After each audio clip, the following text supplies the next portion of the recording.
My friends, Eric Andreas, your guitar sage here for part 1 of how to navigate the fretboard without having to memorize each note.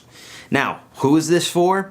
This would be for folks, let me ask you, if you, number one, if you get lost on the fretboard, you don't know where the particular notes are. Or let's say you kind of know, but you're still getting lost and you just don't have it memorized as much as you would like. Okay, and what I mean by memorize is you're not able to just navigate through it, because we're not actually going to be memorizing notes here. And part 3, have you never been taught a method for doing this? Okay, now that last one may catch you a little bit because you're like, well, what do you mean a method? You just memorize them. Actually, no you don't. That would be like memorizing the numbers 1 through 1,000,000. We don't memorize them. We have a method in our brain of how the ones and the zeros work, and 1, 2, 3, 4, 5, 6, 7, 8, 9 goes in the order every single time, so we can easily count from 1 to 1,000,000 or 1,000,000,000 or 1,000,000,000 without ever having him done it.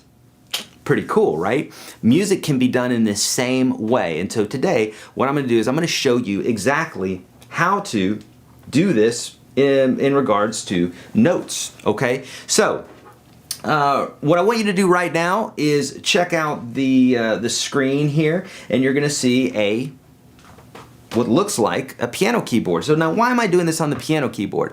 Well, because the visualization of the piano keyboard makes understanding music so much easier, okay? And then below that, you're going to see the musical staff, okay? And so notice on the top here, you see white keys and black keys, okay? Possibly where the black keys got their name. I would think so, since they're pretty bluesy, and if you play all the black keys on the piano, it's the pentatonic scale, which is the root of blues, okay? Minus the blue note. More about that later. Not in this video. Okay, so notice that on this piano keyboard, you'll see, starting over on the far left, C, D, E, F, G, A, B, C, D, and it starts over again. So we got C, D, E, F, G, A, B, and then it starts over again right here, and then we got a whole nother octave. Well, that's how music works, is really, there's only 12 notes, okay? Let's talk about that. So for instance, we got C, C sharp, or D, here's a D, and so this note right here is either a C sharp or a D flat, okay? I'm going to show you a method of just memorizing this very quickly, but just do this with me for just a moment. And that'll be true for any of these black keys here, okay? They're the note that's right before it, in this case here, this is a D sharp, or this is an E flat. Okay, and that works for all these. This is an F sharp or a G flat. They could be named both. But all these notes down here are the naturals. Okay, what we call naturals is the ones that naturally occur. And all the black keys are the sharps and flats. Okay, now, with that being said, I want you to notice something. Every note has a sharp except for E, doesn't have one, and B doesn't have one, okay? Easy enough to remember. Now remember, the whole thing starts over again. So we got this, and then this is basically the same thing starting over again. And it just continues to do that over and over again on a piano or a guitar or anything else. There's really only 12 notes.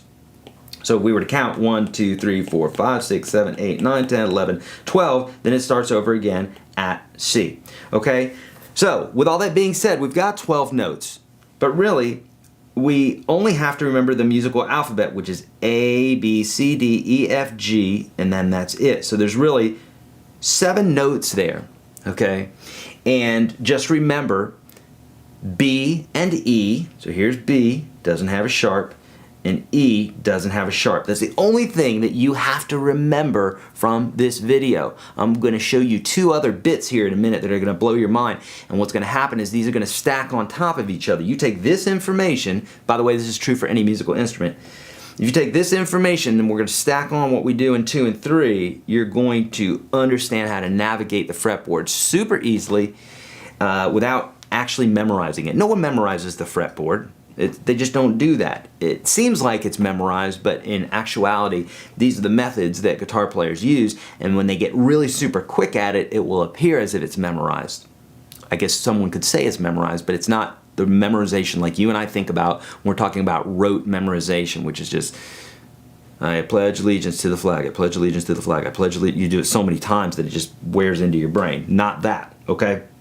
So, with all that being said, my friends, hopefully you liked this video. If you did, share it with your friends. Hit thumbs up and like and all that stuff. That's the best thing that you could do. That would really help me out. And hit subscribe, because I've got plenty of great other videos for you. You know, I'm on Twitter and Facebook and all those great places, so make sure that you check me out there. And what else, my friends? Oh, join me for part 2 in this, where we're going to be digging in deeper, and it's going to start making sense, I promise you. I'm Eric Andreas, your guitar sage. Please spay and neuter your animals, be kind to one another, don't trust the man, and practice your guitar. See ya.